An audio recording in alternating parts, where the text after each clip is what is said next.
옳게, 말 너무 심한 거 아니야? 심한 건 그쪽들이 먼저 하셨어요. 그리고 지금 와서 가족 운운하시는 건 사업이 잘 된 거 보니까 좀 부럽다는 뜻 아닌가요? 제가 지금까지 아무 말 하지 않고 참고 있던 이유는 이 사람 때문이에요. 근데 더 이상 저도 못 참겠네요. 자식돌이, 가족된 도리가 뭐예요? 자기들 입에 다 쑤셔 쳐넣을 땐 언제고 이제 와서 아쉬운 소리예요? 안타깝지만 우린 10원짜리 한 푼도 못 보태고 안 보태줄 거니까 넘보지 마요. 그리고 장례식 끝나고 5일장, 49제 다 알아서 하세요. 왜 저희가 해야 하는데요? 엄연히 장남이 있고 어머님도 계신데요. 저희한테 떠넘기지 마시고 본인들이 알아서 하세요. 구독과 좋아요, 알람 설정 꾹 눌러주세요. 안녕하세요. 저는 41세 김강우라고 합니다. 오늘 이야기 들어보시고 인생 선배님들의 생각을 아래 댓글에 공유해 주시면 감사하겠습니다. 저는 고등학교를 졸업하자마자 철공소로 취업을 했습니다. 철공소는 여러 가지 용접 기술을 접목하며 다양한 부품을 만드는 곳이라고 생각하시면 될 것 같습니다. 어쨌든 제가 철공소를 들어간 이유는 누가 시켜서도 아니고 추천해서도 아니었습니다. 그냥 내가 선택할 수 있는 길이 거기밖에 없더라고요. 큰형은 무역학과 나와서 수출입 회사를 다녔고 둘째 형은 경영학과 나와서 어디 금융권 간다더군요. 셋째 누나는 광고기획 쪽으로 취직했고요. 잘은 모르지만 그 업계에서는 알아주는 곳이라고 어머니가 동네방네 자랑을 하셨습니다. 우리 집 자랑거리는 늘 그렇게 셋이었죠. 그리고 저는 어땠냐고요? 너는 공고 나왔으니까 기술자 되면 되지. 기술 하나 있으면 평생 먹고 살아. 알지? 제 아버지의 말이었습니다. 처음엔 그게 당연한 줄 알았습니다. 형들이나 누나는 대학 진학 앞두고 학원 다니고 과외도 받고 공부방도 따로 있었는데 전 고등학교 졸업할 때까지 방 하나 없이 누나랑 같이 살았거든요. 부끄럽지만 학교에서 기사 자격증 따면 취업 잘 된다는 말만 믿고 그냥 그렇게 살아야 하나 보다 생각했습니다. 여보, 그럼 아주버님들이랑은 어렸을 때도 많이 안 친했겠네? 안 친한 정도가 아니라 나 그냥 심부름꾼이었어. TV 리모컨도 내가 갖다 주고 컵라면 물도 내가 끓였어. 가족 모임 사진을 보면 늘 제 자리는 없었습니다. 추석날 한복 입은 형들이 카메라 정면 바라보고 있는 사진 한쪽 구석. 형들이 먹다 남긴 전을 손으로 주워 먹는 모습에 제가 흐릿하게 남아있더군요. 엄마는 그러더군요. 막내가 귀엽긴 한데 네가 워낙 말을 안 듣고 똑똑해서 그렇지. 근데요, 전말이 없었던 거지 똑똑한 적은 한 번도 없었어요. 형들이 대학 붙었을 땐 친척들 다 모여서 축하 파티를 열어줬는데 제가 기사 자격증 붙었다고 했을 땐요. 그래. 근데 저녁은 뭐 해 먹을까? 그게 끝이었죠. 기사 자격증이라는 게 어떻게 보면 쉬울지 모르겠지만 공부도 많이 해야 하고 책도 많이 읽어야 합니다. 절대 쉬운 시험이 아니거든요. 밤낮 없이 학교에서 수업하는 시간, 집에 와서 온갖 뒤치다꺼리를 하고 난 뒤 자투리 시간을 이용해 악착같이 공부했습니다. 그렇게 스스로 성취감을 맛보는 게 제가 살아오면서 느낀 최대의 희열이었습니다. 시간이 흘러 결혼하겠다고 집에 인사하러 갔을 때도 그랬습니다. 지금의 제 아내인 소영이랑 손 꼭 잡고 식탁에 앉아 있었는데 누나는 처음부터 쏘아붙였죠. 근데 우리 막내가 뭐 하지? 공장 다닌다고 했나? 응, 자동화 부품 쪽 공장에서 일하고 있어. 생산기술팀 소속이고. 요즘에도 그런 거 하나? 다 자동화됐잖아. 야, 그건 그냥 생산직이지.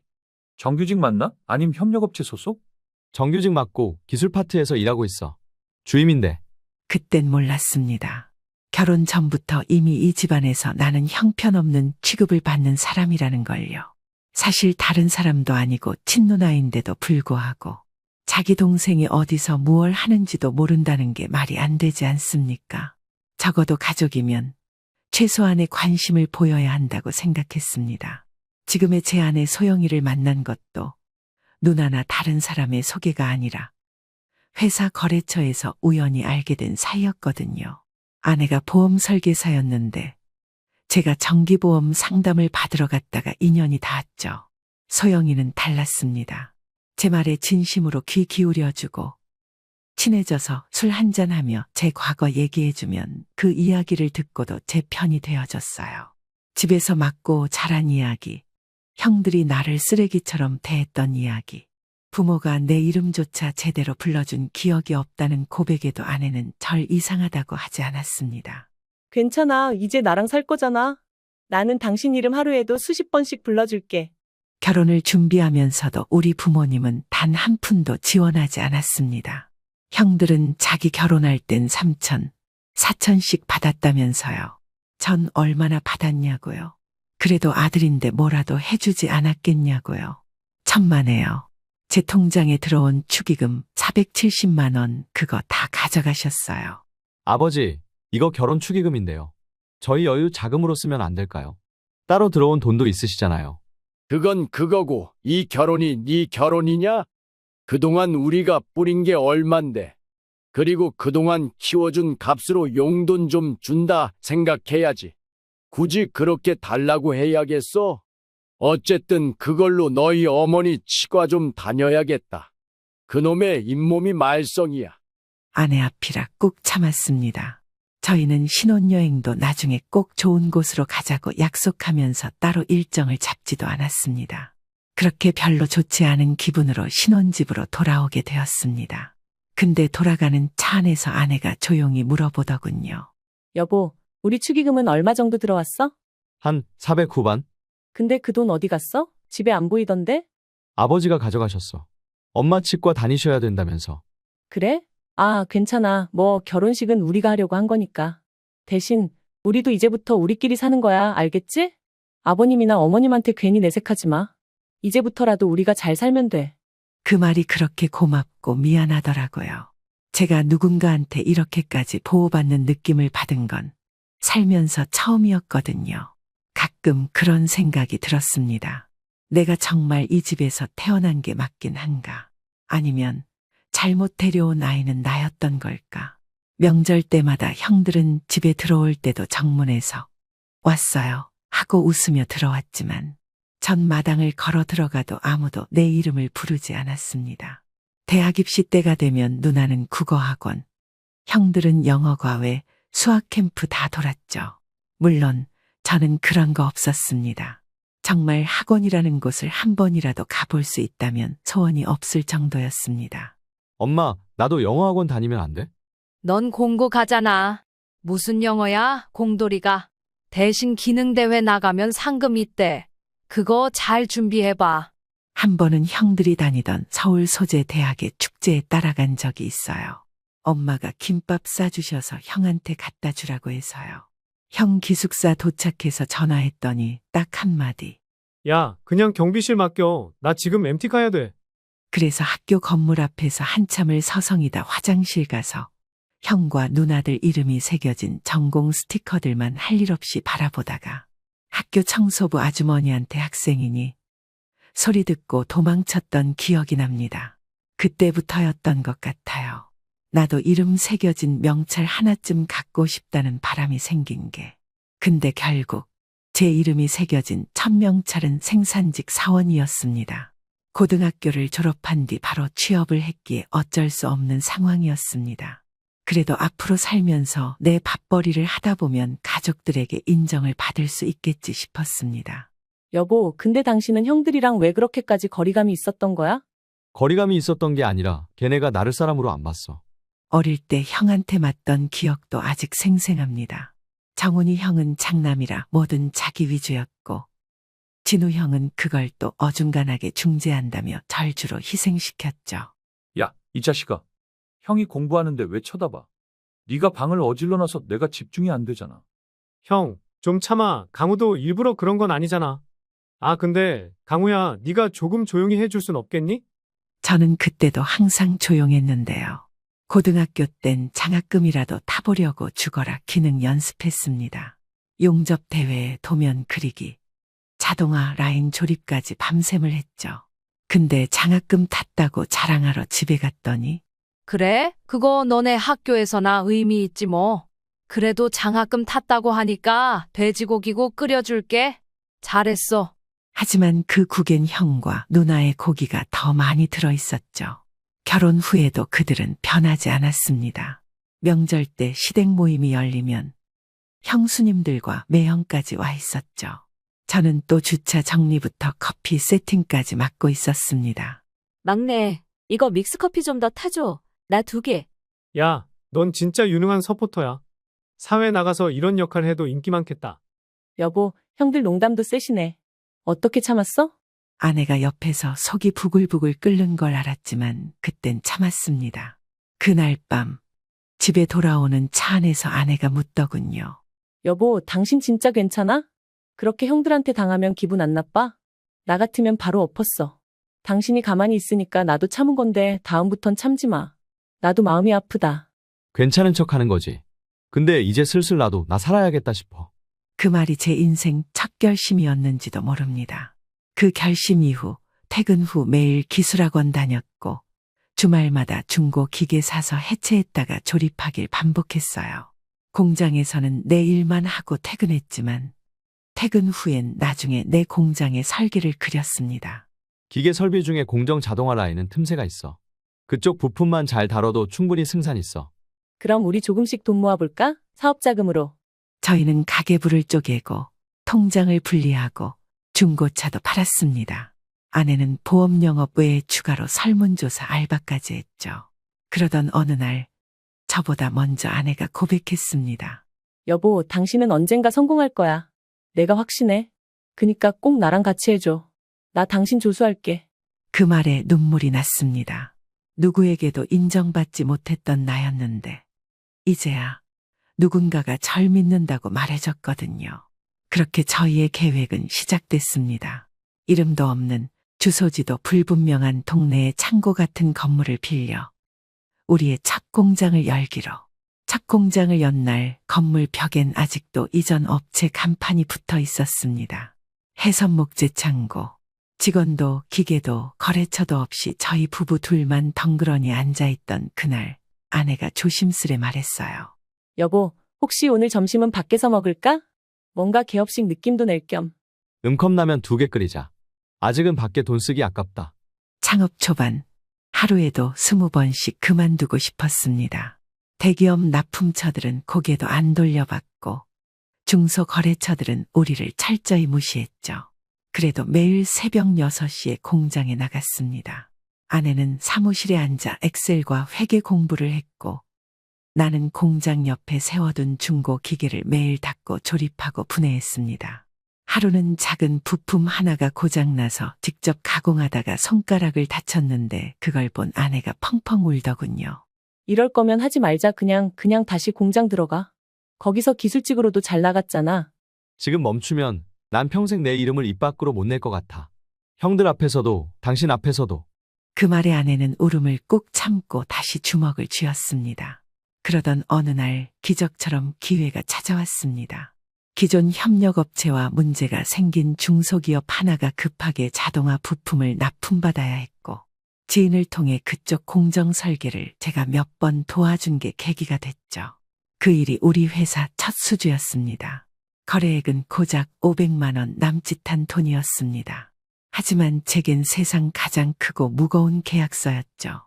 그 후 업계에 저희 공장이 소문이 나면서 거래처는 하나씩 늘어났고 3개월 뒤엔 동네 청년 2명을 정식 직원으로 채용했습니다. 잘 부탁해요. 우리 같이 진짜 사람답게 일해봐요. 그 말을 했을 때 직원으로 두었던 그 청년들이 엄청 고마워했습니다. 제 어린 시절이 생각이 났기에 갓 고등학교를 졸업한 20살 새내기와 20대 중반인 청년들을 직원으로 뽑았거든요. 열정이 넘쳤고 자신이 하는 일에 자부심을 가질 줄 아는 모습 하나만 보았습니다. 그 모습이 제 마음속 깊숙이 새겨졌고 지금까지 인연을 이어오고 있습니다. 어쨌든 공장이 자리를 잡아갈 때쯤 형제들과의 접점이 또 생겼습니다. 설 명절이 다가오자 형들이 모이자고 연락해온 거죠. 야, 이번에 설 모임 우리 집에서 하기로 했으니까 시간 맞춰 와라. 근데 막내는 요즘 뭐 한다고 바쁘댔지? 공장 하청 같은 거 했나? 요즘도 공장에 그렇게 빠져서 사나? 그 와중에 뭐 기술자 코스프레? 참 웃기죠. 내가 가만히 있으면 없는 사람이고 말이라도 하면 아는 척 한다는 소리나 듣고 그렇게 시간이 흘러 명절 당일 아내와 아이들을 데리고 형네 집에 갔습니다. 어차피 명절엔 모이는 게 예의라며 제가 아내를 설득한 자리였죠. 형네 집, 서울 근교 전셋집. 그때는 몰랐지만 나중에 알고 보니 전세 대출 이자에 쪼들리던 중이더군요. 그런데 거실에 앉자마자 이런 말이 들려왔습니다. 야, 근데 공장 한다며? 아직도 하는 거야? 요즘 장사하는 사람들 다 힘들어 죽던데? 나는 요즘 사업 안 한다. 그냥 회사 들어갔어. 사람은 남의 돈 받아야 편하게 사는 거야. 뭐 버티는 건 좋지. 근데 얼마나 버티겠니? 그 말에 아내가 한 박자 늦게 반응했습니다. 형님들, 혹시 저희 회사 이름은 아세요? 뭐야, 이름 있어? 그냥 하청업체 아니었어? 저희 요즘 외주가 아니라 직접 납품 계약 맺고 있어요. 직원도 이제 5명이에요. 잠깐의 침묵, 그 침묵이 저희 부부에겐 위로였어요. 말도 못 붙일 정도로 조롱만 하던 그들이 이번엔 되려 말을 아꼈거든요. 그날 밤 집에 돌아오던 차 안에서 아내가 제 손을 꼭 잡고 말했어요. 여보, 우리 진짜 잘하고 있어. 조금만 더 버티자. 응, 이번엔 내가 약속할게. 다음 명절엔 내가 형들 앞에서 고개 빳빳이 들 수 있게 할게. 그 순간 저는 단순히 형들을 이기고 싶다가 아니라 내 이름이 내 가족에게 떳떳했으면 좋겠다고 생각했죠. 사업은 매일 전쟁 같았습니다. 납기 지연, 기계 고장, 인건비 부담, 자재 단가 인상. 하루에도 수십 번씩 이걸 왜 시작했지 하는 후회를 삼켜야 했죠. 그러다 8월 여름철 최악의 폭우가 쏟아졌던 날이었습니다. 회사 뒤편 배수관이 역류하면서 작업장 반이 침수됐고 설비 장비 중 일부가 고장났습니다. 보험도 제대로 안 들어둔 상태여서 이것저것 처리하다 보니 직원들 월급도 밀릴 판이었죠. 그날 새벽 3시 전 공장 바닥에 쪼그려 앉아 고무장갑 끼고 진흙을 퍼내다 잠깐 고개를 숙이고 울었습니다. 진짜 왜 이러는 거냐, 진짜. 그때였습니다. 공장 셔터가 덜컥 열리더니 웬 익숙한 그림자가 들어오더군요. 여보, 집에 없길래 혹시 해서 와봤어. 아내는 말없이 제 옆에 앉았습니다. 진흙, 기름, 땀, 피 모든 게 뒤섞인 제 작업복을 망설임 없이 끌어안으며 딱 한마디 하더군요. 우리 여기서 포기하면 그냥 형들 말대로 끝나.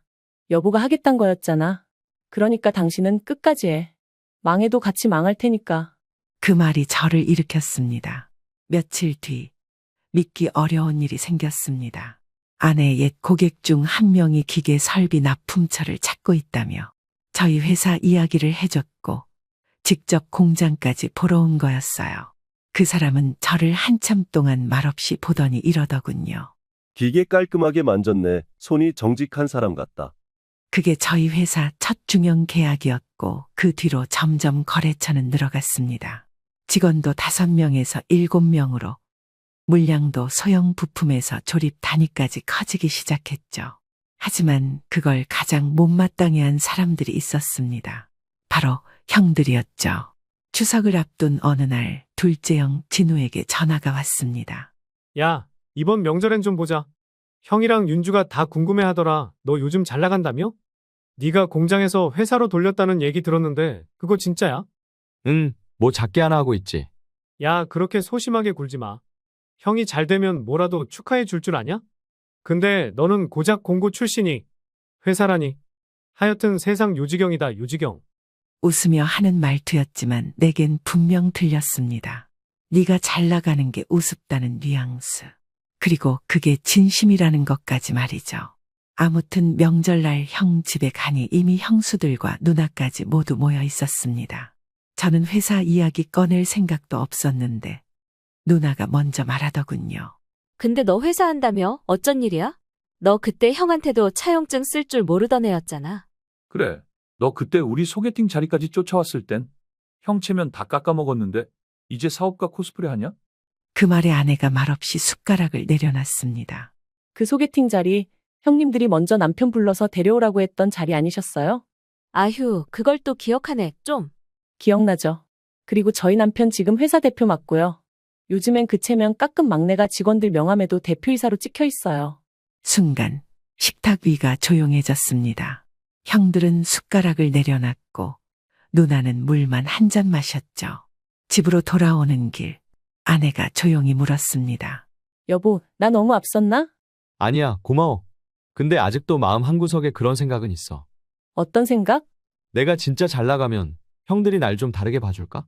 언젠간 진심으로 대우해줄까 하는 그런. 그 말에 아내는 조용히 고개를 저으며 말했습니다. 잘 되면 다가오는 사람은 처음부터 네 편 아니었던 사람들이야. 그래도 그게 아쉬워서 흔들릴 당신이 아니야. 난 그건 믿어. 아내 말대로였습니다. 형들은 그 뒤로도 달라진 척, 축하하는 척 연락해왔지만 그 속엔 여전히 냉소와 질투가 섞여 있었죠. 그들의 진짜 얼굴은 아버지 장례식장에서 완전히 드러나게 됩니다. 처음 저희 부부가 살았던 집은 서울 외곽 반지하 9평짜리 전셋집이었습니다. 공장을 차리면서 있는 돈, 없는 돈 끌어모아 써버린 탓에 어렵게 구한 집이었습니다. 곰팡이 냄새에 익숙해지기도 전에 첫째가 태어났죠. 우리 애가 첫눈을 뜬 공간이 이 천장이야. 근데 나쁘지 않아. 당신이랑 같이 있으니까. 그 말에 난 진짜 이 여자를 위해 뭐라도 해내야겠다는 다짐을 했습니다. 사업은 예상보다 빠르게 자리를 잡아갔습니다. 기술력보다 더 중요했던 건 신뢰라는 걸 알았고, 한 번 납품한 거래처가 다시 연락을 줬을 때 우린 두 번째 공정을 설계 중이었습니다. 지금도 기억납니다. 그날은 새벽 2시. 아이들은 자고 있었고 아내는 노트북으로 수주 관리표를 정리하고 있었죠. 우리 여기까지 왔어. 다음엔 직원 더 뽑자. 그리고 사무실도 옮기자. 이젠 나도 이 회사 직원 맞지? 직원이 아니라 공동창업자지. 내 동지. 그 말에 아내는 눈을 반짝이며 웃었고 그 웃음이 내 삶을 지탱하는 유일한 연료 같았어요. 그즈음 형들에게서 또 연락이 왔습니다. 이번엔 아버지의 병환 때문이었죠. 야, 아버지 좀 많이 안 좋으셔. 병원에 모시고 갔는데 폐암이래. 네가 막내니까 요양병원 알아보고 간병도 좀 신경 써. 형, 아버지랑 나 거의 연락도 없었는데. 지금 연락 없었다고 손 떼면 가족이냐? 적어도 막내면 마지막은 지켜야지. 저흰 결국 아버지가 계시던 병원에 갔습니다. 아버지는 눈만 겨우 뜨셨지만 제 얼굴을 보고 처음으로 뭔가를 꺼내셨어요. 강우야, 네가 회사 한다며? 네, 작게나마 공장 하나 운영하고 있습니다. 잘했다. 형들처럼 허세 부리지 말고 너처럼 말없이 하는 놈이 진짜야. 그 말에 전 어릴 적 맞고 울고 싶을 때도 울지 않았던 눈물을 참지 못했습니다. 그리고 일주일 후 아버지는 조용히 눈을 감으셨습니다. 장례식, 형들과 누나는 정장 입고 모였지만 어딘가 어색했습니다. 그리고 끝내 빈소의 조문객이 끊긴 어느 밤 형이 술김에 내게 이렇게 말하더군요. 야, 너 이제 진짜 잘 나가냐? 사무실도 옮기고 직원도 8명? 형이 요즘 일 힘들다. 솔직히 투자 좀 안 되냐? 맞아. 형도 요즘 좀 힘들어. 근데 너 혼자 그렇게 크면 안 되지. 우린 가족이잖아. 그 말에 제가 가장 먼저 떠올린 얼굴은 수없이 뒤에서 날 울리고 비웃던 과거의 형들이었습니다. 아내가 제 옆으로 다가와 형들을 바라보며 처음이자 마지막으로 사이다를 터뜨렸죠. 형님들, 지금 이 순간 기억하세요. 저희가 전세 9평짜리 반지하에서 시작했을 땐 아무도 도와주지 않았어요. 오히려 누가 더 비웃나 경쟁하듯 하셨잖아요. 옳게, 말 너무 심한 거 아니야? 심한 건 그쪽들이 먼저 하셨어요. 그리고 지금 와서 가족 운운하시는 건 사업이 잘 된 거 보니까 좀 부럽다는 뜻 아닌가요? 제가 지금까지 아무 말 하지 않고 참고 있던 이유는 이 사람 때문이에요. 근데 더 이상 저도 못 참겠네요. 자식돌이, 가족된 도리가 뭐예요? 자기들 입에 다 쑤셔 쳐넣을 땐 언제고 이제 와서 아쉬운 소리예요? 안타깝지만 우린 10원짜리 한 푼도 못 보태고 안 보태줄 거니까 넘보지 마요. 그리고 장례식 끝나고 5일장, 49제 다 알아서 하세요. 왜 저희가 해야 하는데요?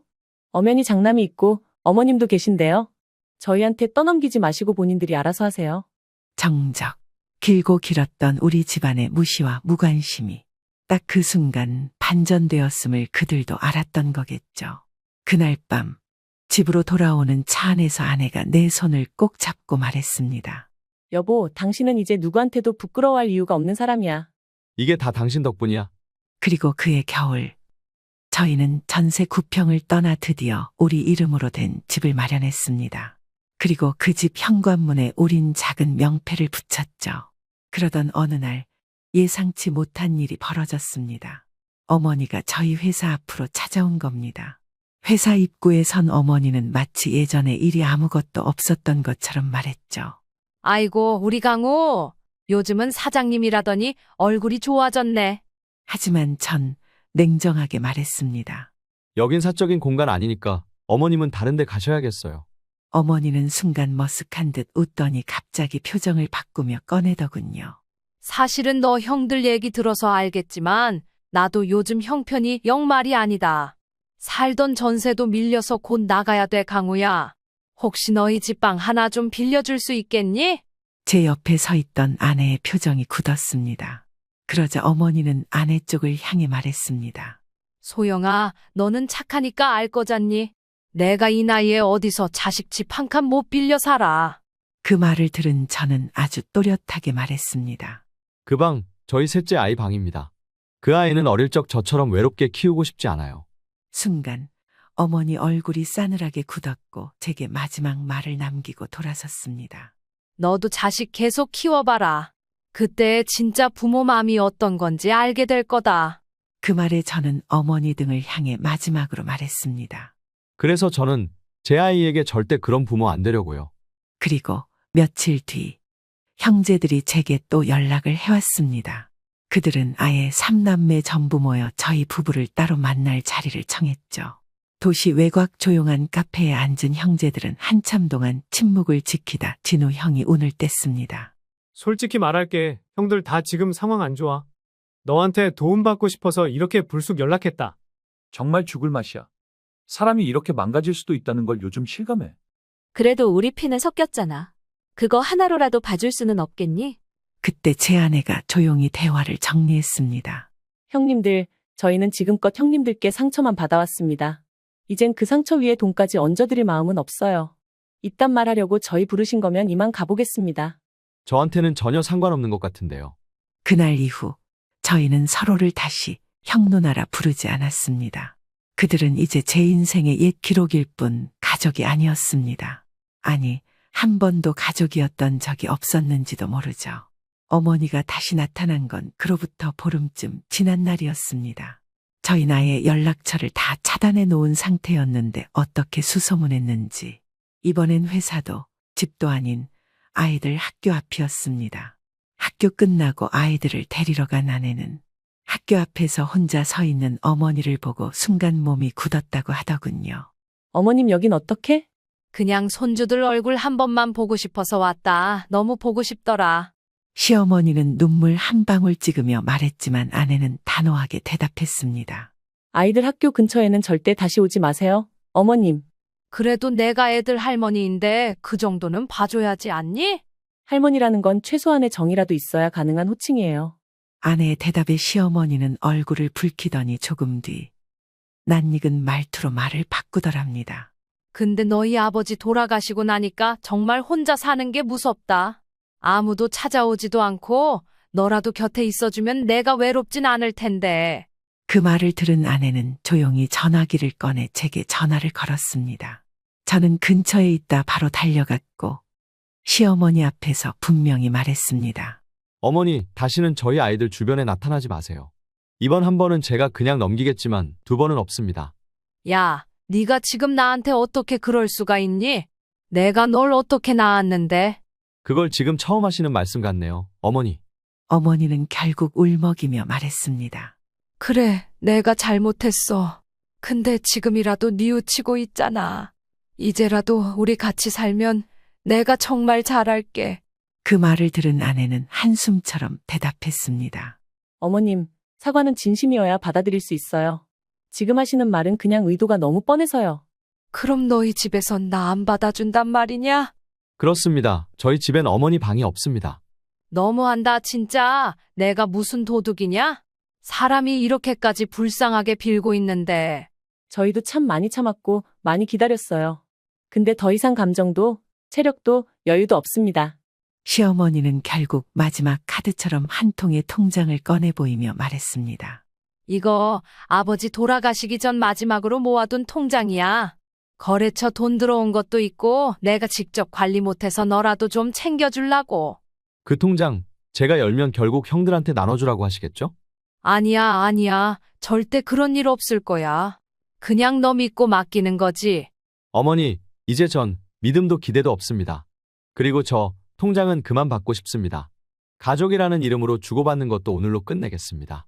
어머니는 들고 있던 통장을 던지듯 내려놓고 벌떡 일어나 제게 소리쳤습니다. 너 진짜 피도 눈물도 없다. 어떻게 네 엄마한테 그럴 수가 있어? 엄마가 아니라 이제는 그냥 한 사람으로만 봅니다. 너 같은 놈 안 낳았다고 생각할게. 내가 진짜 잘못했어. 낳은 게 죄야. 그럼요. 어머님 낳기만 하고 아무것도 안 하셨잖아요. 그 죄 저희가 지금까지 대신 갚아드렸다고 생각하세요. 그렇게 저희는 그날을 마지막으로 어머니와도 완전히 연락을 끊었습니다. 형들과 마찬가지로 그녀 역시 우리가 만든 단단한 울타리 밖에 머물기로 했고 그 후로 그녀는 다시는 우리 앞에 나타나지 않았습니다. 그리고 그날 밤 저는 아내에게 통장을 정리하며 이렇게 말했습니다. 이제 정말 끝났어. 통장도 가족도 다 정리됐어. 그럼 이젠 우리끼리만 새 출발하면 되는 거네. 그날 이후 저희 가족은 아예 주소지를 바꾸고 지금의 새 아파트로 이사했습니다. 창밖 풍경이 바뀌니까 사람 마음도 이렇게 새로워질 수 있더군요. 이사한 새 집에서 처음 맞은 봄은 유난히 따뜻했습니다. 창밖으로 햇살이 부드럽게 스며들던 어느 아침, 막내가 유치원 가방을 메고 현관문 앞에서 제게 물었습니다. 아빠, 우리 집엔 할머니 없어? 그 말에 저는 한참을 망설이다가 이렇게 말했죠. 응, 우리 가족은 진짜 사랑하는 사람들끼리만 모여 사는 거야. 아들은 고개를 끄덕이더니 다시 묻지 않았습니다. 주말이 되면 가끔 아내와 아이들을 데리고 처가댁에 갑니다. 장인어른은 늘 웃는 얼굴로 맞아주시고 장모님은 손주들 도시락에 딸기와 유부초밥을 꼭 넣어주셨죠. 그런 풍경을 바라보다 보면 가끔 이런 생각이 듭니다. 가족이라는 건 처음부터 정해진 게 아니라 시간이 만들어주는 사이일 수도 있겠구나. 어느 날 밤 오랜만에 맥주 한 캔을 나누던 자리에서 아내가 조용히 입을 열었습니다. 여보, 우리 요즘 좀 웃고 사는 것 같지 않아? 응, 예전엔 살기 위해 달렸다면 지금은 살면서 웃을 여유가 생긴 것 같아. 그게 우리가 진짜 가족이 된 순간 아닐까? 그 말에 저는 아내의 손을 꼭 잡고 말했습니다. 내가 지금까지 살아오며 가족이라 부를 수 있었던 건 당신 하나였어. 회사는 여전히 분주하게 돌아가고 있습니다. 매출이 얼마나 올랐는지보다 오늘도 직원들이 웃으며 퇴근할 수 있느냐가 제게는 더 중요한 일이 됐죠. 신입 직원에게도 늘 같은 말을 합니다. 여긴 실수해도 괜찮은 회사야. 단, 서로 존중하는 건 절대 실수하면 안 돼. 그 말에 직원들이 고개를 끄덕이며 웃을 때 예전에 저처럼 떨리던 청년들도 이젠 어엿한 동료로 자라갑니다. 처가 식구들과 함께 떠난 여행지에서 큰딸이 바다를 보며 조용히 물었습니다. 아빠, 나중에 커서 결혼하면 우리 가족이랑도 꼭 놀러 올 수 있어? 물론이지, 그땐 너가 가족의 시작이 되는 거야. 그날 밤 호텔 침대에 누워 잠든 아이들 옆에서 아내와 저는 서로의 손을 맞잡고 말없이 미소 지었습니다. 이따금 형들과 시어머니가 어떻게 살고 있는지 떠오를 때도 있습니다. 형은 아직도 배달 일을 한다고 들었고 누나는 어디론가 또 이사했다더군요. 어머니는 지방의 어느 조용한 마을에서 홀로 산다는 소문만 들렸습니다. 그들이 불쌍하냐고요? 아니요, 그건 그들이 스스로 선택한 외로움이니까요. 그리고 저희는 매일의 소소한 대화를 나누며 살고 있습니다. 여보, 이번 주에 부모님 모시고 꽃 구경 가자. 작년에 못 간 거 아버지 계속 아쉬워하시더라. 좋아, 도시락은 내가 쌀게. 김밥에 계란말이, 당신이 좋아하는 연근조림까지. 이런 대화 하나하나가 우리가 지금 이대로 행복하다는 증거입니다. 이제 저는 말할 수 있습니다. 제가 살아남은 이유, 그리고 지금 웃을 수 있는 이유. 이젠 알겠습니다. 피가 아니라 마음으로 이어진 사람들이 진짜 가족이라는 것을.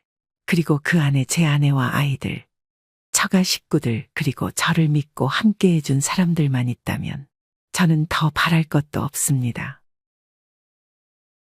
어머니, 죄송한데요. 아기는 눈으로만 봐주세요. 뭐라고 했니? 아기가 아직 면역력이 약해서요. 그리고 저희는 원칙이 있어서요. 외출하신 분들이 오셔서 아이를 바로 안는 건 좀 불편해요. 아니, 아까 들어오기 전에 손도 씻고 소독도 했는데? 네, 그렇긴 한데 그래도 옷 같은데 묻어있을 수도 있어서요. 저희는 샤워 후에나 만질 수 있도록 하고 있어요. 그럼 우리도 샤워를 해야 된다는 말이야? 아니, 그런 건 아니고요. 그냥 조금만 이해해 주세요. 아기가 아직 어려서요. 67세 강미숙은 마당 한편에 있는 작은 텃밭에서 고추를 따고 있었다. 붉게 익은 고추를 한 움큼 손에 쥐고 흙을 털어내며 뒤를 돌아보니 70세 남편 김영수가 처마 아래 앉아 신문을 보고 있었다. 이제 여름도 다 갔어. 가을이 다가오네. 그래.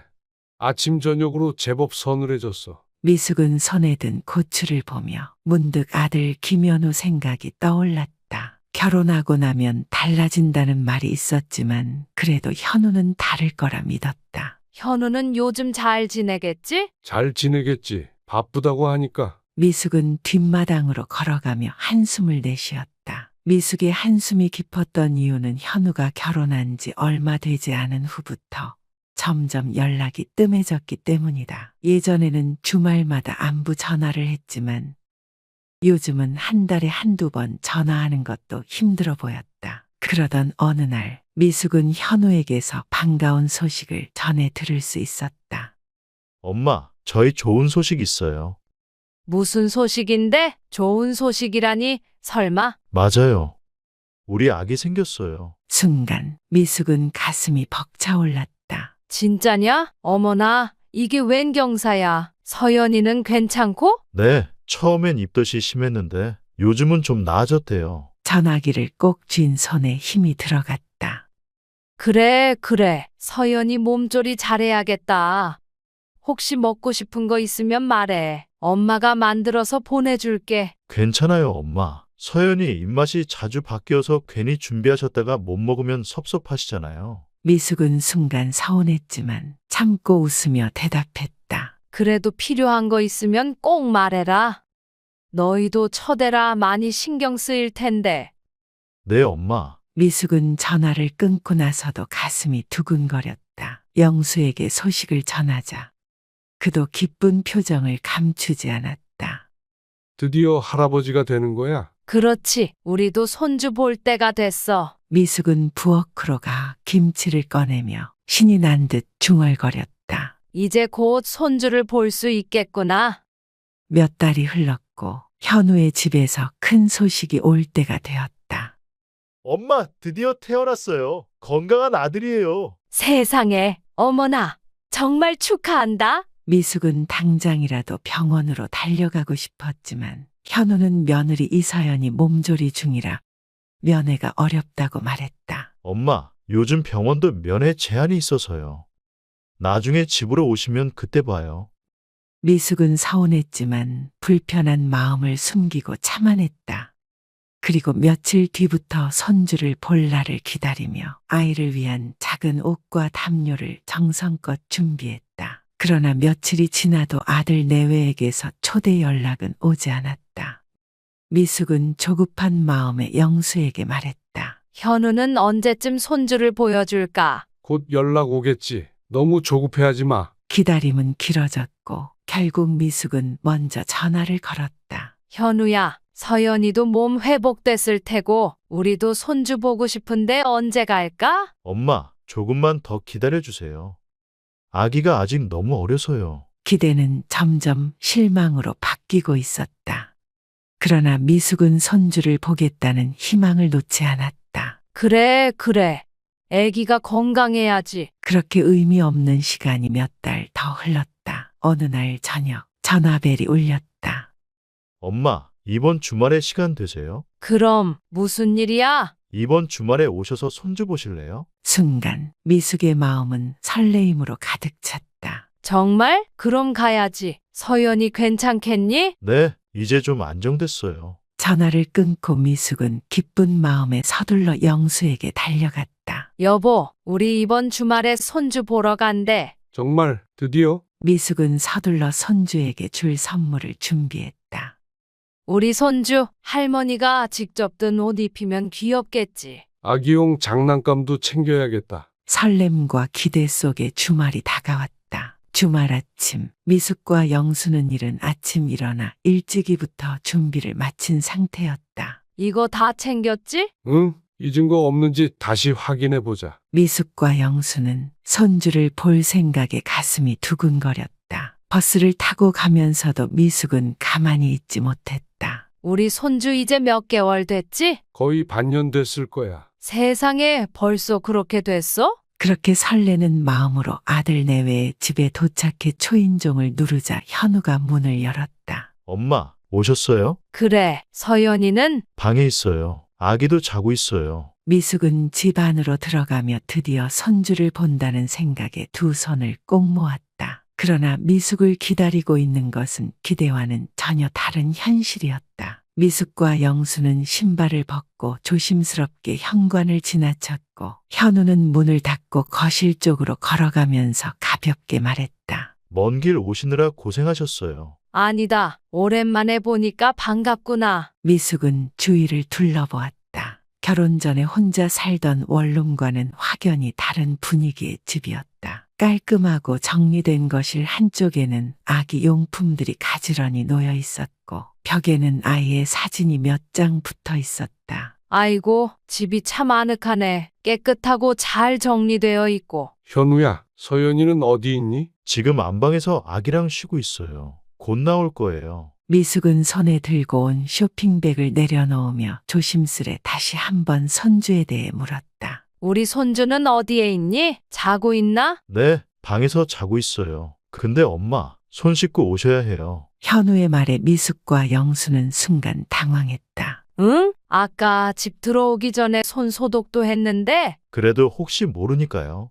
화장실에서 손 씻고 오세요. 영수는 미숙을 한번 바라본 후 아무 말 없이 먼저 화장실 쪽으로 걸어갔다. 그런 영수를 따라 미숙도 조용히 화장실로 가 손을 씻었다. 손을 씻고 나오니 서연이 안방 문을 열고 걸어 나왔다. 서연은 피곤한 기색이 역력했지만 억지로 미소를 지으며 인사를 건넸다. 어머님, 아버님, 오셨어요?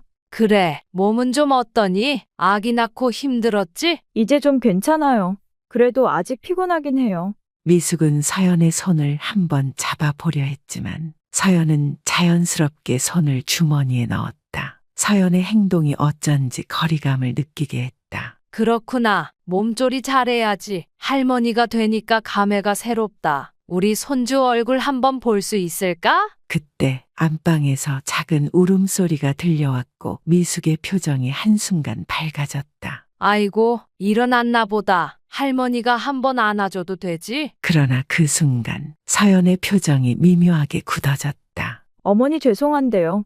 아기는 눈으로만 봐주세요. 거실 공기가 순간적으로 얼어붙었다. 미숙은 어리둥절한 표정으로 현우와 서연을 번갈아 바라보았다. 뭐라고 했니? 아기가 아직 면역력이 약해서요. 그리고 저희는 원칙이 있어서요. 외출하신 분들이 오셔서 아이를 바로 안는 건 좀 불편해요. 미숙은 순간 말문이 막혔다. 아니, 아까 들어오기 전에 손도 씻고 소독도 했는데? 네, 그렇긴 한데 그래도 옷 같은데 묻어 있을 수도 있어서요. 저희는 샤워 후에나 만질 수 있도록 하고 있어요. 옆에서 듣고 있던 영수도 고개를 갸우뚱하며 말했다. 그럼 우리도 샤워를 해야 된다는 말이야? 아니, 그런 건 아니고요. 그냥 조금만 이해해 주세요. 아기가 아직 어려서요. 미숙은 서운한 마음을 감추고자 애썼다. 그래, 알겠다. 아이 건강이 중요하지. 그렇게 말하면서도 손주를 한번 안아보지도 못한 채 멀리서 바라봐야 한다는 사실이 씁쓸하게 느껴졌다. 아기 침대에서 옅은 울음소리가 들리자 서연은 서둘러 안방으로 들어갔다. 몇 분 뒤 서연이 아이를 품에 안고 다시 거실로 나왔다. 미숙은 애틋한 눈빛으로 손주를 바라보았다. 세상에, 너무 예쁘네. 할머니 닮았네. 그렇지? 그러나 서연은 가볍게 웃을 뿐 아무런 대답도 하지 않았다. 엄마, 아빠, 조금만 조용히 해주세요. 아기 다시 잠들어야 해서요. 미숙과 영수는 서로를 바라보며 한숨을 삼켰다. 그래, 우리도 조용히 있을게. 거실은 점점 어색한 침묵으로 가득 찼다. 그렇게 잠시 시간이 흐른 뒤 미숙과 영수는 어쩐지 불청객이 된 듯한 느낌을 지울 수 없었다. 현우야, 우리 그냥 가야겠다. 너희도 피곤할 텐데 오래 있는 건 예의가 아니겠지. 아, 그럼 그렇게 하시겠어요? 현우의 반응이 너무도 담담해서 더욱 가슴이 시렸다. 어머님, 아버님, 와주셔서 감사해요. 다음번엔 조금 더 편한 시간에 오시면 좋겠어요. 미숙은 헛웃음을 지었다. 그래, 그래. 우리 다음에 또 보자. 그렇게 서둘러 집을 나선 두 사람은 엘리베이터 앞에서 한숨을 쉬었다. 우리가 왜 이렇게 서둘러 나와야 하지? 그러게 말이야. 손주를 보러 왔는데 손 한 번 대지 못하고 돌아가는 길에 서운함과 씁쓸함이 교차하는 순간이었다. 미숙과 영수는 아들 내외의 집을 나와 버스 정류장으로 걸어가고 있었다. 가방 속에는 손주를 위해 준비해 간 선물이 그대로 남아 있었고 미숙은 가방을 꼭 쥔 채 깊은 한숨을 내쉬었다. 손주 보러 가서 손 한 번 못 잡고 오다니. 이럴 거면 뭐 하러 오라고 한 거야? 미숙과 영수는 기대와 설렘으로 가득 찼던 마음이 텅 빈 것처럼 허탈했다. 그래도 손주 얼굴은 보고 왔잖아. 그게 다야? 당신도 아까 얼마나 속상해했어. 어른 대접도 못 받고 그냥 앉아만 있다 왔는데. 미숙은 말없이 앞만 바라보았다. 손주를 안아보지도 못하고 돌아온 것이 못내 아쉬웠다. 며칠 후 현우에게서 전화가 걸려왔다. 엄마, 잘 지내시죠? 그래, 너희는? 네, 잘 지내요. 근데 엄마, 지난번에 오셨을 때 서연이가 조금 불편해했던 거 아세요? 미숙은 순간 심장이 덜컥 내려앉았다. 불편해했다니. 우리가 뭘 잘못했니? 그런 건 아닌데 엄마 아빠가 갑자기 오셔서 좀 당황했다고 하더라고요. 갑자기라니? 너희가 주말에 오라고 해서 간 거잖니? 미숙의 목소리에 서운함이 묻어났다. 알아요. 근데 서연이가 원래 낯가림이 좀 심해요. 그리고 아이 키우는 방식이 좀 까다롭잖아요. 그래도 가족인데 그렇게까지 할 필요가 있나 싶어서 그렇지. 현우는 한숨을 쉬며 말을 이어갔다. 엄마, 요즘 애들 키우는 방식이 많이 바뀌었어요. 위생관념도 더 철저하고요. 그렇다고 친할머니가 손주 한번 안아보는 것도 안 되는 거니? 잠시 정적이 흐르더니 현우는 애써 웃으며 말했다. 조금만 이해해 주세요. 엄마 아빠를 싫어해서 그런 게 아니라 아기를 위해서 그러는 거예요. 미숙은 더 이상 아무 말도 하지 못했고 가슴 한편이 먹먹해졌다. 그날 저녁 미숙은 거실에 앉아 생각에 잠겨 있었다. 미숙의 머릿속을 더 복잡하게 만드는 것은 하나 더 있었다. 그것은 바로 아들 내외가 미숙에게 하는 태도와 서연의 어머니인 사돈에게 하는 태도가 극명히 달랐기 때문이다. 아들 내외는 미숙에게는 냉정했지만 사돈에게만큼은 다정했고 오히려 아이를 봐달라는 부탁을 할 정도였다. 미숙은 이런 사실을 잘 알고 있었고 모멸감을 느끼기에 충분했다. 그날 밤 미숙은 영수와 차를 마시며 조용히 대화를 나누었다. 속상한 티를 너무 내지 마. 괜히 더 불편해할 수도 있어. 그럼 어떻게 해야 해? 우리도 손주 보고 싶은데. 현우도 변했다. 예전엔 저렇게까지 하진 않았는데. 미숙은 영수를 바라보았다. 그 역시 속으로는 많이 서운해하고 있었다. 그래도 현우니까 이해해야지. 이해를 한다고? 나는 잘 모르겠다. 너무 차갑게 구는 거 아니야? 미숙은 속이 쓰라렸지만 차마 대답하지 못했다. 그 후로도 몇 달이 흘렀고 여전히 아들 내외의 집에 가겠다는 말은 쉽게 꺼내지 못했다. 그러던 어느 날 명절이 다가왔고 미숙은 현우에게 전화를 걸었다. 현우야, 이번 명절엔 내려올 거니? 엄마, 이번엔 좀 어려울 것 같아요. 서연이 몸이 안 좋아서요. 그래? 그럼 우리가 올라갈까? 아, 그것도 좀 어려울 것 같아요. 아기도 아직 어려서요. 미숙은 늘 같은 핑계를 대는 현우의 목소리를 들으며 더 이상 아무 말도 하지 않은 채 전화를 끊었다. 그리고 그날 밤 영수에게 말했다. 우리 앞으로는 그냥 조용히 지내자. 기대하면 더 실망할 뿐이야. 잘 생각했어. 그렇게 미숙은 더 이상 먼저 연락하지 않기로 마음먹었지만 미숙의 마음은 쉽게 정리되지 않았다. 가족이지만 더 이상 가까워질 수 없는 관계라는 사실을 받아들이기 쉽지 않았기 때문이다. 미숙은 거실 소파에 앉아 멍하니 창밖을 바라보고 있었다. 지난번 아들 내외 집에 다녀온 이후 마음 한구석이 답답하고 서글펐다. 영수는 신문을 보다 말고 미숙을 한번 쳐다봤다. 무슨 생각을 그렇게 해? 그냥 생각이 많네. 우리 손주는 잘 지내고 있겠지? 잘 지내겠지. 요즘 세상에 부모가 아이 못 키우겠어? 미숙은 한숨을 쉬며 머리를 가볍게 흔들었다. 그래도 우리 손주인데 한번 안아보지도 못하고 그저 멀리서 쳐다만 봤잖아. 그 일은 이제 그만이죠. 자꾸 생각하면 당신만 속상하지. 하지만 미숙은 마음속에서 계속 그날의 장면이 떠올라 쉽게 잊을 수 없었다. 서연이 단호하게 손주를 만지지 말라고 했던 순간, 그리고 현우가 어설프게 변명하며 서연의 편을 들었던 장면이 계속 머릿속을 맴돌았다. 그러던 그때 휴대전화가 울렸다. 현우의 번호였다.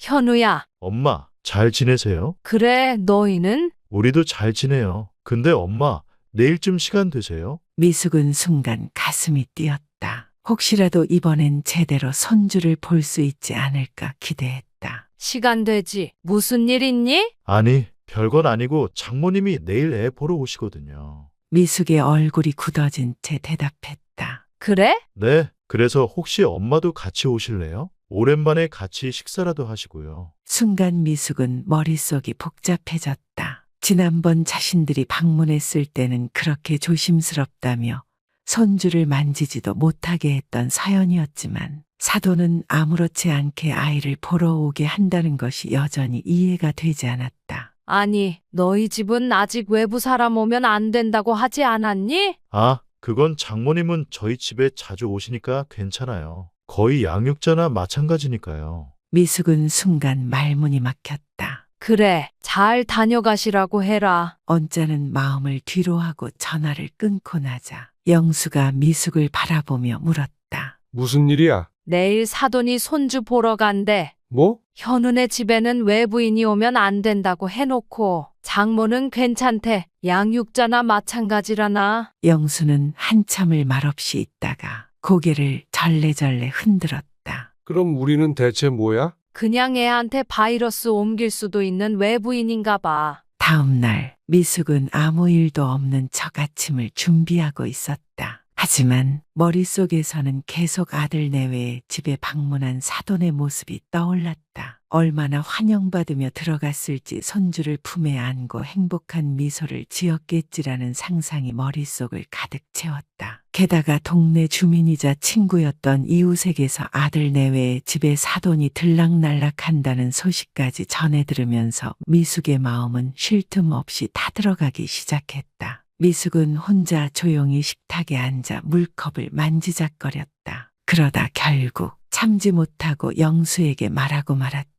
여보, 우리 현우네 집에 안 갈래? 뭐, 지금? 그래, 사돈도 가 있는데 우리도 가면 되잖아. 어차피 가족인데 차별하면 안 되지 않겠어? 영수는 고민하는 듯 했지만 이내 고개를 저었다. 괜히 찾아가면 더 불편해할 거야. 그냥 참자. 참자고? 대체 언제까지? 우리가 찾아가면 그쪽에서 좋아할 것 같아? 그 말에 미숙은 결국 아무 말도 하지 못했다. 그날 저녁 미숙은 참지 못하고 현우에게 다시 전화를 걸었다. 현우야, 사돈 다녀가셨니? 아, 네. 오셔서 애기 많이 봐주고 가셨어요. 그래? 우리도 가서 손주 좀 보면 안 될까 싶었어. 엄마, 그건 좀. 현우의 망설이는 목소리가 들려왔다. 왜? 우리도 양육자나 마찬가지 아닌가? 엄마, 장모님은 원래 자주 봐주시니까요. 그리고 엄마랑 아빠는 여기 안 오신 지 꽤 됐고 이동도 하시고 하니까. 미숙은 더 이상 들을 필요가 없었다. 그래, 알았다. 그럼 다음에 보자. 전화를 끊고 나니 미숙의 손이 떨리고 있었다. 미숙은 소파에 앉아 눈을 감았다. 눈을 감아도 서연이 사돈에게 아이를 안겨주고 다정하게 대하는 모습이 머릿속에서 떠나지 않았다. 미숙은 비로소 인정해야 했다. 아들 내외에게 있어 자신과 영수는 손주를 기쁘게 안아줄 가족이 아닌 그저 방문객일 뿐이었다. 영수가 다가와 미숙의 어깨를 토닥였다. 너무 속상해하지 마.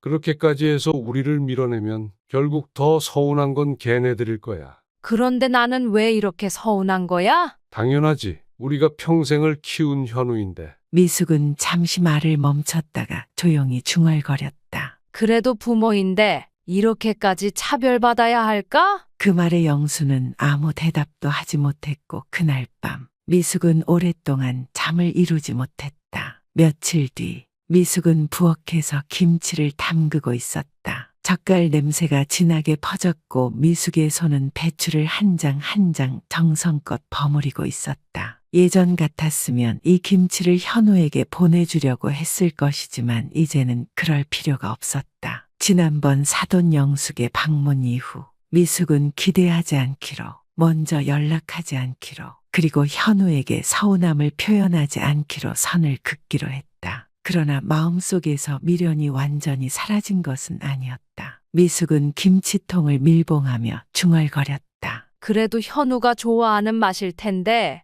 영수는 신문을 접어 내려놓으며 미숙을 바라보았다. 또 김치 싸서 보내려고? 아니, 그냥 집에서 먹으려고. 잘 생각했어. 어차피 보내봤자 고맙다는 말 한마디 듣기 어려운 세상인데. 영수의 말이 당연했는지 미숙은 쉽사리 입을 열지 못했다. 그렇게 시간은 더 흘러 다음 명절이 다가오고 있었다. 미숙은 평소 같았으면 현우에게 전화를 걸어 내려올 수 있는지 물어보았겠지만 이번에는 그러지 않기로 마음먹었다. 그러나 그날 저녁 뜻밖에도 현우에게서 먼저 전화가 걸려왔다. 현우야? 엄마, 이번 명절에 못 내려갈 것 같아요. 이런 상황을 예상했던 미숙은 옅은 미소를 지으며 대답했다. 그래, 알겠다. 엄마, 서운해요. 아니야, 너희도 바쁘겠지. 예전 같았으면 왜 못 내려오냐며 한 번쯤 물어봤겠지만 이제는 그럴 필요도 없었다. 어차피 변명만 들을 것이 뻔했기 때문이다. 엄마, 다음에 따로 시간 내서 올라갈게요. 그래, 그러렴. 전화를 끊고 나니 영수가 조용히 다가와 미숙에게 물었다. 명절에도 못 온다고? 그래, 그래도 한 번은 물어볼 만한데 그냥 바로 알겠다고 했어. 이제 그런 것도 다 의미 없잖아. 미숙은 더 이상 속상하지 않다는 듯한 표정을 지었지만 영수는 미숙의 눈빛에 담긴 씁쓸함을 느꼈다. 그렇게 명절이 지나고 몇 달이 흘렀다. 결국 현우는 따로 시간을 내겠다는 약속을 지키지 않았고 부모와의 거리는 점점 더 멀어지고 있었다. 그러던 어느 날 미숙은 동네에서 우연히 현우가 고등학생 때부터 친하게 지내던 친구를 만나게 되었고 그 친구로부터 현우가 최근에 사돈 생일을 챙겨주려고 찾아갔었다는 소식을 전해 듣게 되었다. 자신들의 집에는 바빠서 못 온다던 현우가 사돈 생일에는 시간을 내서 다녀왔다는 사실이 미숙을 더욱 서글프게 만들었다. 집으로 돌아온 미숙은 조용히 차를 한 잔 따랐다. 영수는 미숙의 표정에서 뭔가 이상함을 느꼈다. 무슨 일 있어? 현우가 사돈 생일에는 다녀왔다더라. 뭐? 우리는 바쁘다며 안 왔잖아. 영수는 한숨을 쉬며 신문을 덮었다. 이제 그냥 그러려니 하자. 더 기대하지 말고. 기대 안 해. 이제는 나도 그냥 마음을 접었어. 그렇게 말했지만 미숙은 그날 밤 오랫동안 잠을 이루지 못했다. 그러던 어느 날 현우의 소식이 궁금했던 미숙이 결국 전화를 걸었다. 현우야, 잘 지내니? 네, 엄마, 잘 지내요. 그래, 우리 손주는 잘 크고? 네, 엄마. 대화는 딱 거기까지였다. 그래, 별일 없으면 잘 지내고. 전화를 끊고 나니 허무한 기분이 들었다. 몇 달 후 미숙과 영수는 작은 결정을 내렸다. 우리 이제 현우한테 연락하지 말자. 왜? 우리가 먼저 찾으니까 얘가 그냥 부담 없이 밀어내는 것 같아. 우리가 먼저 끊어야 얘도 뭔가 느끼지 않겠어? 그렇겠지. 안타깝지만. 그렇게 미숙과 영수는 현우에게 먼저 연락하는 일을 멈추기로 했다. 한때는 자신들의 삶의 전부였던 현우였지만 이제는 그 관계를 다시 생각해야 할 때가 온 것 같았다. 미숙은 영수와 함께 집 앞 공원을 천천히 걸으며 바람을 맞고 있었다. 나뭇잎이 바람에 흔들리며 사각거리는 소리를 내었고 어디선가 아이들의 웃음소리가 들려왔다. 날씨가 참 좋네. 그래, 너무 덥지도 않고 그렇다고 춥지도 않고. 미숙은 벤치에 앉아 하늘을 올려다보았다. 현우에게 연락을 끊고 몇 달이 흘렀지만 여전히 마음 한편이 허전했다. 혹시라도 현우한테서 연락 오면 뭐라고 할 거야? 글쎄, 올 것 같지도 않지만 온다면 그냥 안부 정도만 묻겠지. 괜찮겠어? 그렇게라도 해야지. 더 기대했다가 실망하는 건 이제 그만하고 싶어. 그때 미숙의 휴대전화가 울렸다. 화면을 확인하자 현우라는 이름이 떠 있었다. 미숙은 순간 당황하며 영수를 바라보았다. 현우니? 엄마, 잘 지내셨어요? 그래, 너는? 저희도 잘 지내고 있어요. 엄마, 혹시 이번 주말에 시간 되세요? 순간 미숙의 마음이 살짝 흔들렸다. 손주를 볼 수 있는 기회일까 싶어 기대가 되는 한편 이번에도 어떤 이유로 실망하게 될까봐 걱정이 되었다. 왜? 무슨 일 있니? 그게 엄마, 저희가 좀 부탁드릴 게 있어서요. 미숙은 그 순간 모든 것을 직감할 수 있었다. 부탁? 무슨 부탁인데? 엄마, 혹시 애 좀 봐주실 수 있을까요? 그 말에 미숙은 한순간 할 말을 잃었다. 손주를? 네, 서연이가 복직하게 돼서요. 장모님께서 도와주고 계셨는데 갑자기 사정이 생겨서 당분간은 힘들 것 같아요. 미숙은 헛웃음을 지으며 영수를 바라보았다. 그래서 이제야 엄마를 찾는 거니? 엄마, 그런 뜻이 아니고요. 엄마가 바쁘시면 어쩔 수 없지만 혹시 가능하실까 해서요. 미숙은 휴대전화를 손에 꼭 쥐었다. 이제까지 현우와 서연은 자신들을 외부인 취급하며 거리를 두고 손주를 보러 가겠다고 해도 이런저런 핑계로 막더니 이제 와서 자신에게 아이를 봐달라고 하는 것이 당황스러웠다. 현우야, 너도 알지? 우리가 손주 한번 안아보는 것도 힘들었어. 엄마, 그때랑 지금은 상황이 다르잖아요. 그때는 아기가 어렸고 이제는 조금 컸고요. 그래? 그럼 이제는 우리가 외부인이 아니라는 거야? 현우는 그저 머뭇거리기만 할 뿐 입을 열지 못했다. 영수는 옆에서 팔짱을 끼고 미숙을 바라보았다. 전화 스피커 켜봐. 미숙은 조용히 스피커 버튼을 눌렀다. 현우야, 그러니까 장모님이 안 되니까 이제야 우리를 찾는 거냐? 그런 뜻이 아니고요. 그럼 무슨 뜻인데? 현우는 잠시 침묵하더니 조심스럽게 말을 이어가기 시작했다. 솔직히 저도 많이 고민했어요. 엄마, 아빠한테 부탁드리는 게 맞나 싶기도 했고요. 하지만 결국 부모님밖에 의지할 데가 없어요. 미숙은 그 말을 듣고 마음이 더 씁쓸해졌다. 결국 부모밖에 없다는 걸 이제야 알았니? 죄송해요. 하지만 미숙은 더 이상 예전처럼 마음을 쉽게 열 수 없었다. 그럼 서연이는 뭐래? 우리가 손주 봐주는 거 괜찮대? 서연이도 처음에는 조금 망설였어요. 그런데 어쩔 수 없는 상황이니까. 미숙은 그 말을 듣고 어이가 없었다. 어쩔 수 없어서 받아들였다? 그래, 정말 감격스럽네. 엄마, 그렇게 말씀하시면 저도 뭐라고 할 말이 없어요. 영수가 나서서 미숙을 말리듯 이야기했다. 이제 그만해.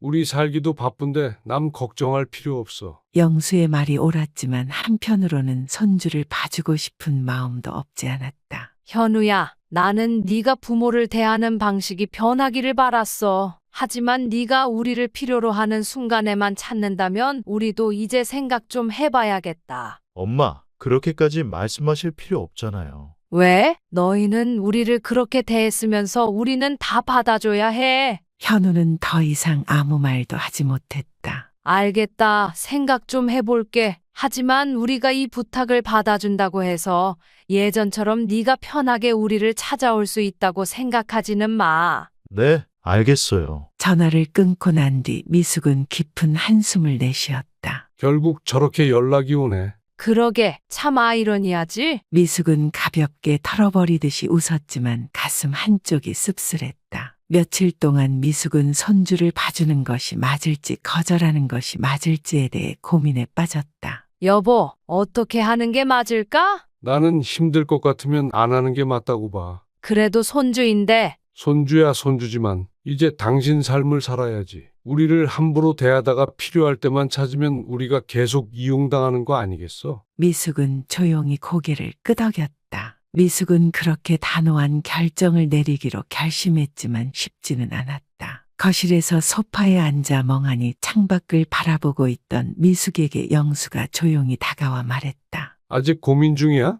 응, 당신이 말한 대로 하는 게 맞는 걸까 싶어서. 여보, 우리도 이제 나이가 들어 손주를 돌봐주는 게 쉬운 일이 아니야.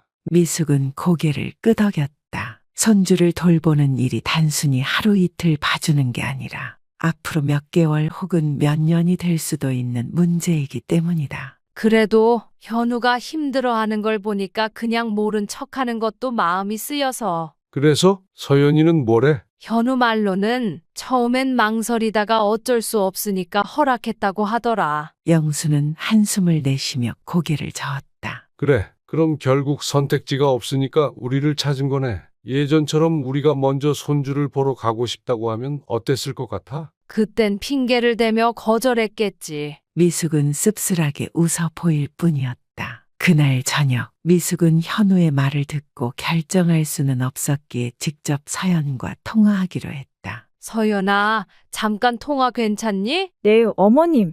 무슨 일이세요? 서연의 목소리는 다소 경직되어 있었다. 현우한테서 얘기 들었어. 너희가 손주를 봐줄 사람이 필요하다면서? 아, 네. 사실 좀 고민을 많이 했어요. 미숙은 잠시 멈칫했다. 서연이 고민을 했다는 말은 결국 친정부모가 손주를 돌보는 것을 선뜻 받아들지 못했다는 뜻이었다. 그래. 그런데 넌 어떻게 생각하니? 내가 손주를 봐주는 게 정말 괜찮겠어? 어머님이 도와주시면 감사하죠. 그런데 아무래도 아이를 키우는 방식이 다를 수도 있어서요. 미숙은 깊은 한숨을 내쉬었다. 그럼 넌 걱정되는 부분이 있다는 거네? 그렇다기보다는 저희가 아이를 키우는 방식이 있는데 어머님께서 그걸 따라주실 수 있을까 해서요. 미숙은 서연의 말이 곧 자신들의 육아 방식을 지켜야 한다는 의미임을 금방 알 수 있었다. 그럼 내가 아이를 돌보는 동안에도 너희가 정한 방식대로만 해야 한다는 거니? 네, 어머님. 요즘은 예전과 다르게 육아 방식이 많이 변했잖아요. 미숙은 잠시 침묵을 유지했고 이 순간 미숙의 결정이 더욱 확실해지기 시작했다. 서연아, 나는 너희 아이를 사랑하지만 그렇게까지 부담을 지면서 돌볼 수는 없을 것 같아. 네? 손주를 봐달라고 부탁해놓고 우리를 믿지 못한다면 우리가 굳이 그 일을 해야 할 이유가 있겠니? 서연의 목소리가 순간 당황한 듯 떨려오기 시작했다. 아, 그게 어머님. 그런 뜻은 아니고요.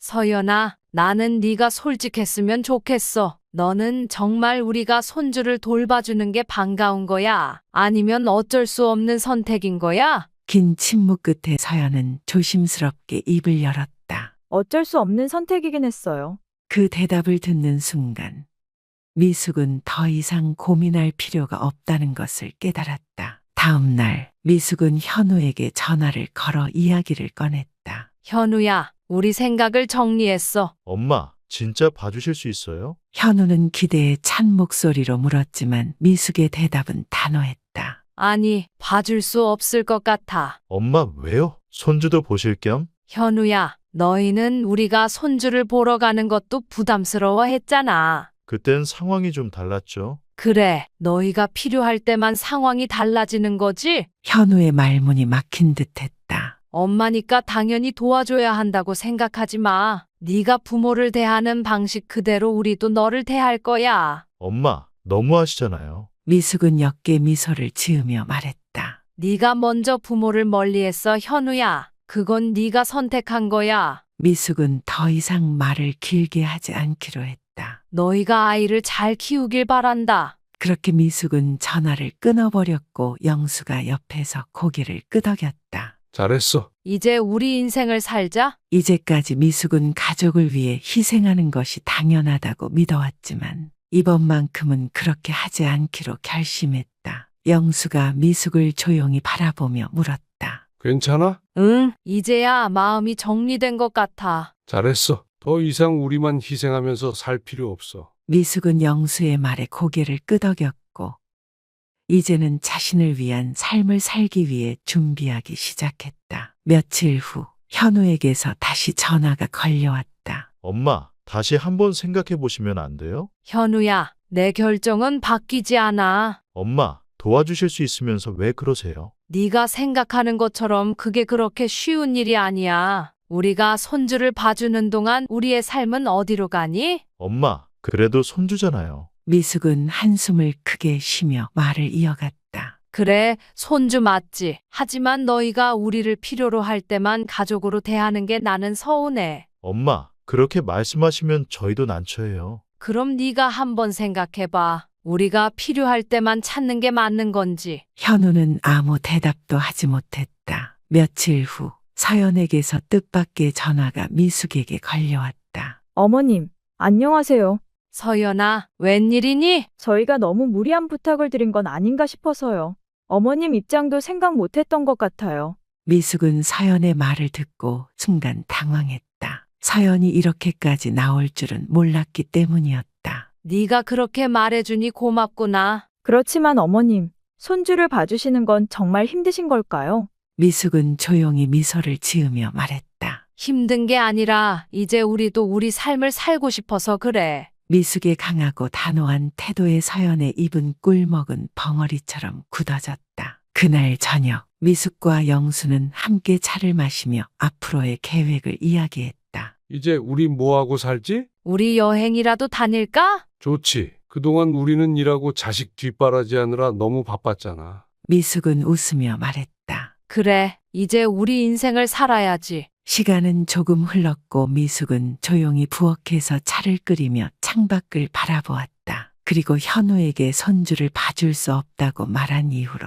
집안은 한층 더 조용해지기 시작했다. 영수는 신문을 넘기다가 미숙을 흘끗 바라보며 말했다. 무슨 생각을 그렇게 해? 그냥 다 지나간 일 생각하고 있었어. 또 현우 생각하는 거야? 미숙은 조용히 미소를 지으며 영수에게 말했다. 이제는 아니야. 그냥 우리가 참 많은 걸 참고 살았구나 싶어서. 그렇지. 우리는 우리 인생을 온전히 산 적이 없었어. 미숙은 찻잔을 두 손으로 감싸며 고개를 끄덕였다. 그래도 후회는 없어. 응, 나도 그래. 하지만 앞으로는 다를 거야. 영수와 한참 대화를 나누던 미숙의 휴대전화에 벨소리가 울리기 시작했고 전화를 걸어온 것은 다름 아닌 현우였다. 잠시 망설이던 미숙은 전화를 받았다. 현우야. 엄마 잘 지내세요? 그래.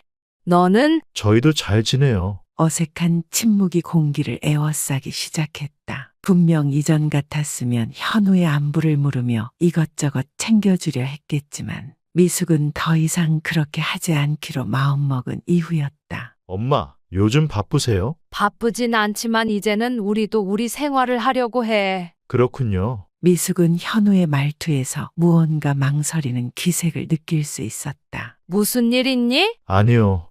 그냥 오랜만에 연락드렸어요. 그래, 가끔씩 연락하는 것도 좋지. 엄마, 저희가 너무했던 거 아닌가 싶어요. 그 말에 미숙은 잠시 당황했지만 이내 차분한 목소리로 대답했다. 그래, 하지만 이제 와서 후회할 필요는 없어. 우리는 각자의 삶을 사는 거니까. 엄마, 그래도 저희가 너무 무심했죠. 네가 지금이라도 그렇게 생각해 준다면 난 그걸로 됐어. 미숙은 더 이상 현우를 원망하고 싶지 않았다. 이미 모든 것은 지나갔고 이제는 새로운 관계를 만들어 나가야 했기 때문이다. 엄마, 다음에 한번 뵐 수 있을까요? 미숙은 조용히 영수를 바라보았고 영수는 괜찮다는 듯 고개를 끄덕였다. 그래, 천천히 시간 잡아보자. 전화를 끊고 나서 미숙은 깊은 숨을 내쉬었다. 어떻게 할 거야? 한 번은 만나봐야지. 그래도 내 아들이잖아. 너무 쉽게 마음 주지 마. 또 실망할 수도 있어. 알아. 하지만 이제는 내가 상처받지 않으려고 해. 미숙은 더 이상 예전처럼 현우에게 모든 걸 맞추지 않을 것이었다. 하지만 가족이라는 이름 아래 적당한 거리에서 지낼 수는 있을 거라고 믿고 있었다. 미숙은 차 한 모금을 마시며 생각했다. 이제는 내 인생을 살면서 가끔씩 만나면 되는 거야. 미숙은 그렇게